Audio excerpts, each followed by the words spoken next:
YS Jaganmohan Reddy తీసుకునే నిర్ణయాలు ఆ పార్టీలో తీవ్ర కలకలం రేపుతా ఉన్నాయి. 2024 ఎలక్షన్లు దృష్టిలో పెట్టుకొని వైఎస్ జగన్మోహన్ రెడ్డి 175 సీట్లకు 175 సీట్లు ఎట్టి పరిస్థితుల్లో గెలవాలని చెప్పి కీలక ఆదేశాలు జారీ చేస్తూ ఉన్నాడు.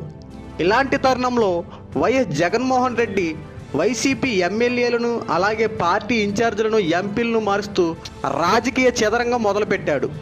ఇలాంటి తరుణంలో కొంతమంది ఎమ్మెల్యేల అసంతృప్తితో పార్టీ నుండి వైదొలుగుతుంటే కొంతమంది ఈ జగన్ నిర్ణయం ఏంటి, అసలు ఎందుకు ఇలా తయారు చేస్తున్నాడు, ఎందుకు ఇలా మారుస్తూ ఉన్నాడని చెప్పి పార్టీలో తీవ్ర కలకలం రేగుతూ వ్యతిరేకత ప్రారంభమైంది. వైఎస్ జగన్మోహన్ రెడ్డి తాడేపల్లి ప్యాలెస్లో కూర్చొని తన అనుచరుడైన పెద్దిరెడ్డి రామచంద్రారెడ్డి సలహాలతో పార్టీలో ఎవరు ఉండాలి, ఎవరు ఉండకూడదు, ఏ నియోజకవర్గాల్లో ఎవరు పోటీ చేయాలి, ఎవరు గెలిస్తే అక్కడ అభివృద్ధి సాధిస్తారని చెప్పి పెద్దిరెడ్డి రామచంద్రారెడ్డి అలాగే జగన్మోహన్ రెడ్డి ఆదేశాల మేరకు పార్టీలోని ఎమ్మెల్యేలను ఎంపీలను పార్టీ ఇన్ఛార్జీలను బదిలీ చేస్తూ ఉన్నారు.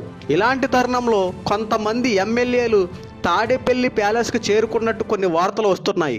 జగన్మోహన్ రెడ్డిని కలిసి తమ బాధలు చెప్పుకొని ఒక్క అవకాశమైనా ఇవ్వండి జగన్ సార్, ఈసారి మేమేమిటో చూపించుకుంటామని చెప్పి కొంతమంది కాళ్ళ బేరానికి వచ్చినట్టు కొన్ని వార్తలు వస్తూ ఉన్నాయి.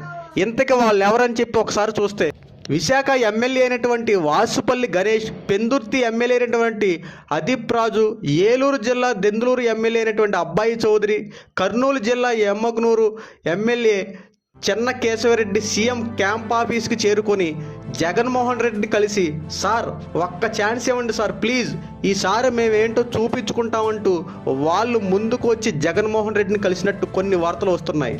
కానీ జగన్మోహన్ రెడ్డి నాకు నచ్చిన వారికి సీట్ ఇస్తా, ఏ నియోజకవర్గంలో ఎవరు పరిపాలన ఎలా బాగా చేస్తారో వాళ్ళకి నచ్చినట్టు నేను ఆదేశాల మేరకు సీట్లు ఇస్తాను తప్ప మీకు నేను అవకాశం ఇవ్వనంటూ తెగేసి చెప్పినట్టు కొన్ని వార్తలు వస్తూ ఉన్నాయి. కానీ ఏదేమైనప్పటికీ అవసరమైతే పార్టీ నుండి తప్పుకోవడానికే కొంతమంది ఎమ్మెల్యేలు చూస్తున్నారు. కానీ జగన్మోహన్ రెడ్డి తీసుకున్న ఈ నిర్ణయాన్ని ఆ పార్టీలో ఎవ్వరూ అనుసరించే విధానం కనబడతా ఉండటం లేదు. ఎందుకంటే మా నియోజకవర్గంలో మాకు తెలుసు, పక్క నియోజకవర్గం గురించి మాకేమి తెలుస్తారని చెప్పి ఆ పార్టీలోని ఎమ్మెల్యేలే తొలగడానికి ఇష్టపడుతూ ఉన్నారు.